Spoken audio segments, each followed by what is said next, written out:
सच है विपत्ति जब आती है कायर को ही दहलाती है, सूरमा नहीं विचलित होते, क्षण एक नहीं धीरज खोते। विघ्नों को गले लगाते हैं, कांटों में राह बनाते हैं। है कौन विघ्न ऐसा जग में जो टिक सके नर के मग में। जी हाँ, आज है तारीख 23 जनवरी और इस दिवस को हम मनाते हैं पराक्रम दिवस के रूप में, यानी कि सुभाष चंद्र बोस जी की जन्म दिवस के रूप में। सुभाष चंद्र बोस का जन्म 23 जनवरी 1897 को कटक में हुआ। 1920 में इंडियन सिविल सर्विसेज में सफल होने के बाद भी उन्होंने सिविल सर्विस छोड़ दिया और 1921 में चित्तरंजन दास की प्रेरणा से कांग्रेस में शामिल हुए।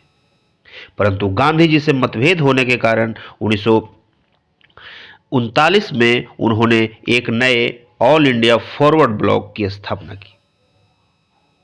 इसके पूर्व 1930 में वे कलकत्ता के मेयर भी चुने गए। जुलाई 1940 में कलकत्ता के हॉलवेल स्मारक हटाने को लेकर के किए गए सत्याग्रह के कारण बोस को उनके घर में ही नजरबंद कर लिया गया था। जनवरी 1941 में सुभाष चंद्र बोस अचानक गायब हो गए। वे कलकत्ता से पेशावर होते हुए रूस पहुंचे और फिर मार्च में बर्लिन। जर्मनी पहुंचकर उन्होंने भारत की स्वतंत्रता के लिए हिटलर से मदद मांगी और फ्री इंडिया सेंटर की स्थापना की। आजाद हिंद फौज का विचार सबसे पहले मोहन सिंह के मन में आया। वे ब्रिटेन की भारतीय सेना के अधिकारी थे। 1 सितंबर 1942 को आजाद हिंद फौज की पहली डिवीजन का गठन किया गया। 2 जुलाई 1943 को सुभाष चंद्र बोस सिंगापुर पहुंचे।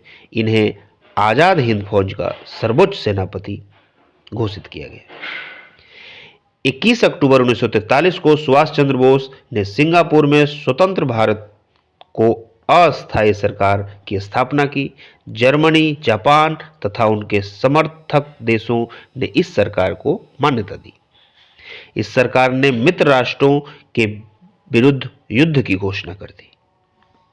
सुभाष चंद्र बोस ने रानी झांसी रेजिमेंट के नाम से एक महिला रेजिमेंट भी बनाई। आजाद हिंद फौज के 3 अन्य ब्रिगेड के नाम क्रमशः सुभाष ब्रिगेड, नेहरू ब्रिगेड और गांधी ब्रिगेड रखे गए। सुभाष चंद्र बोस ने दिल्ली चलो तथा तुम मुझे खून दो मैं तुम्हें आज़ादी दूंगा का नारा दिया और 6 जुलाई 1944 को सुभाष चंद्र बोस ने रेडियो पर बोलते हुए गांधी जी को संबोधित किया। भारत की स्वाधीनता का आखिरी युद्ध शुरू हो चुका है। राष्ट्रपिता, भारत की मुक्ति के इस पवित्र युद्ध में हम आपका आशीर्वाद और शुभकामनाएं चाहते हैं, ऐसा उन्होंने गांधी जी से कहा। जापान की सेना द्वारा अंडमान और निकोबार द्वीप को सुभाष चंद्र बोस की सरकार को सौंप दिया गया। अंडमान का नाम शहीद द्वीप और निकोबार का नाम स्वराज द्वीप रखा गया। अप्रैल 1944 में भारतीय राष्ट्रीय सेना का झंडा मोइरांग मणिपुर में फहराया गया। 1945 में द्वितीय विश्व युद्ध में जापान की हार के साथ ही आजाद हिंद फौज के सिपाहियों को भी जापानी सेना के साथ आत्मसमर्पण करना पड़ा। सुभाष चंद्र बोस सिंगापुर और जापान की ओर भागे। संभवतः वह ताइपेई हवाई अड्डे पर एक विमान दुर्घटना में 18 अगस्त 1945 को स्वर्गवासी हो गए। संभवतः, यानी कि ऐसा अनुमान लगाया जा रहा है। इनका भी जो निधन है वह रहस्यमय है।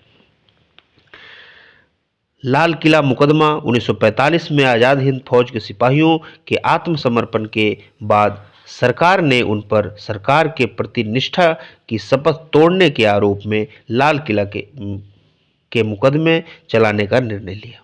लाल किला में मुकदमा चलाने का निर्णय लिया।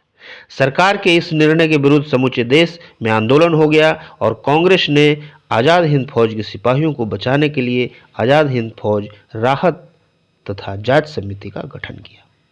बचाव पक्ष के वकीलों ने भूला भाई देसाई प्रमुख थे तथा उनके सहयोग हेतु तेज बहादुर काटजू तथा जवाहरलाल नेहरू ने भी अदालत में बहस की।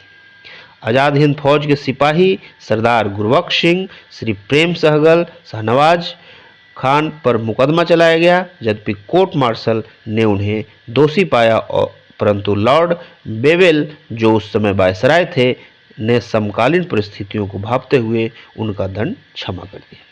तो इस प्रकार से सुभाष चंद्र बोस जी का करियर कितना संघर्षपूर्ण रहा और उन्होंने देश की आज़ादी के लिए कहाँ कहाँ उन्होंने जा कर के किन किन से मिला। उनके कुछ उक्तियाँ इस प्रकार है, मुझे यह नहीं मालूम कि स्वतंत्रता के इस युद्ध में हम में से कौन कौन जीवित बचेंगे, परंतु मैं यह जानता हूँ कि अंत में विजय हमारी हो। इस प्रकार से देखिए, संघर्ष ने मुझे मनुष्य बनाया, मुझ में आत्मविश्वास उत्पन्न हुआ जो पहले मुझ में नहीं था।